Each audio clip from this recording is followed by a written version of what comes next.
The Mni Ki Wakan World Indigenous Peoples Decade of Water Summit was launched July 31st to August 2nd, 2017.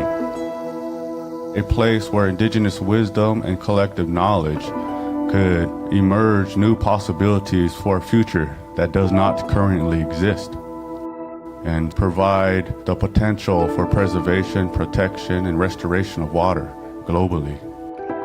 And so the World Indigenous Peoples Decade of Water Summit is really an indigenous approach. Indigenous is a world movement. Indigenous is a world story. What indigenous means, it's not just a political identity, but you see, indigenous is just a human being way of life. It's a way of life that reminds us what it means to be related to the earth. A way of life that reminds us to remember our mother, because we believe what happens to the earth happens to us. We believe our water is sacred because we are born of water and live in water for 9 months. When the water breaks, new life comes. But even deeper than that, we come from our mother's water and her mother's water, and so on. All the original water flows through us from the beginning and all around us.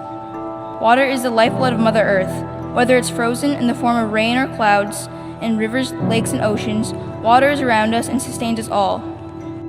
You see, what happens to the earth happens to us, so it is that same lesson, that same line of thought that says that mankind must put an end to water pollution, or else water pollution will put an end to mankind. You see, to me, no amount of rationalization could justify the pollution of fresh drinking water. Drinking water is an inherent human right. It is also the foundation of life. And so there's that spiritual and cultural relationship that we share with water. So the World Indigenous Peoples Decade of Water Summit really attempts to engage that collective knowledge and intelligence and help to develop those approaches and initiatives by indigenous peoples using their gifts for the benefit of water and all life. Old ones, Discahe in the 1920s.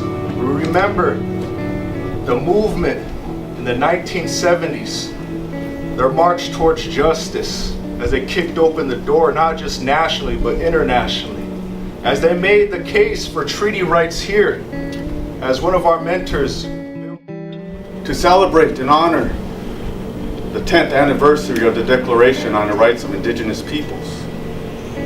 And that speaks about our inherent rights. Because when the inherent rights of indigenous peoples are respected and protected, then Mother Earth and her waterways are respected and protected.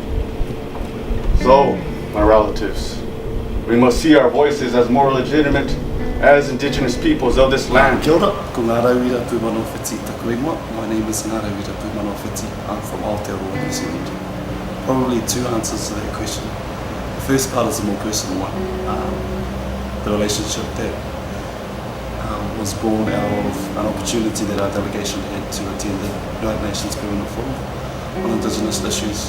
We sort of felt that it was important to, as an extension of our work, build the Māori leadership community of the future, but also do that at a global scale and to build the global Indigenous community.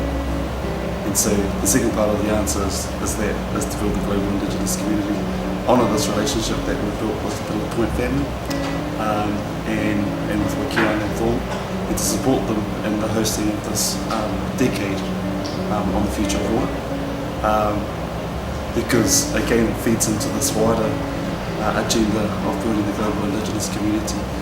Water, it seems, is the most topical issue of our time. And for us speaks to a wider agenda and visionary charter for change that includes land, that includes treaty rights, constitutional rights, political rights. And so it was quite fitting really that again this relationship was established and we had the opportunity to come over, and so we come to honour that and also to contribute to this theme of water. Ce qui m'a amené à Mni Ki Wakan, c'est l'envie de rencontrer d'autres peuples autochtones dans le monde, l'envie de travailler en communauté avec les autres peuples du monde, pas juste les autochtones mais les non-autochtones aussi. C'est l'envie de défendre la terre-mère spécifiquement l'eau dans ce cas. C'est un rêve pour moi de réaliser d'être ici parce que quand j'étais jeune, je voulais voyager, je voulais rencontrer plein de peuples autochtones partout dans le monde, puis je réalise mon rêve aujourd'hui. You know, as Indigenous people, we have a lot of teachings about how to care for water, what should and shouldn't go in the water. And I think being able to call back those teachings, to reclaim those teachings, and to put them into action and teach others is really where our responsibility lies. I think if you take anything away from today and from the next few days that we'll have together, it's to find that voice, to find your voice for the water. That water, it can hear your prayers, your songs, it remembers. It's your connection, it's what connects all of us.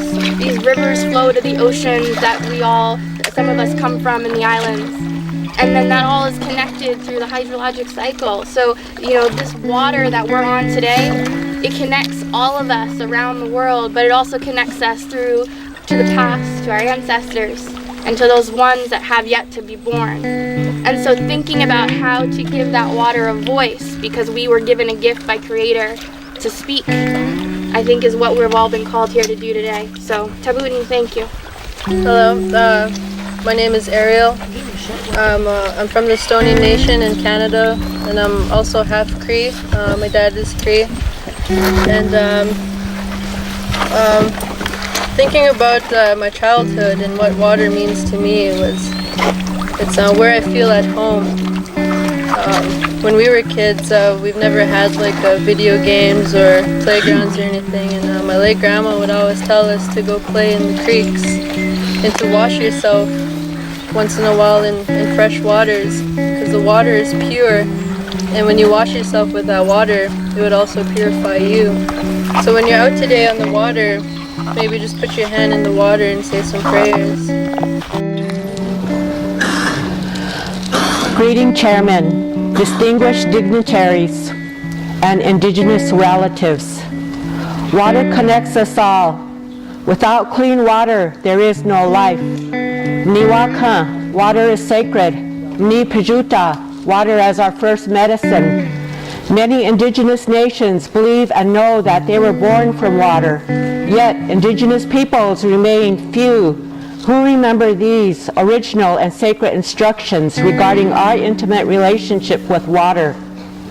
We do not separate the Creator from creation.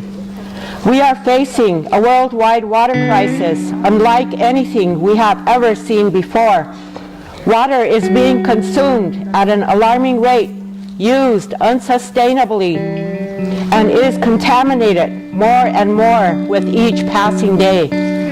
Indigenous peoples, communities, and nations retain the wisdom and traditional ecological knowledge that is most urgently needed to restore a more sustainable future of water.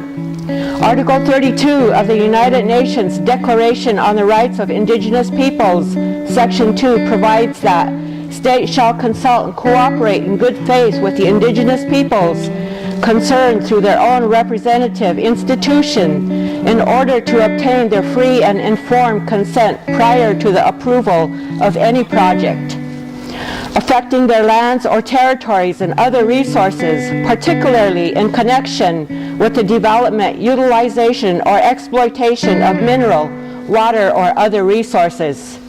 Section 3 says that states shall provide effective mechanisms for just and fair redress for any such activities, and appropriate measures shall be taken to mitigate adverse environmental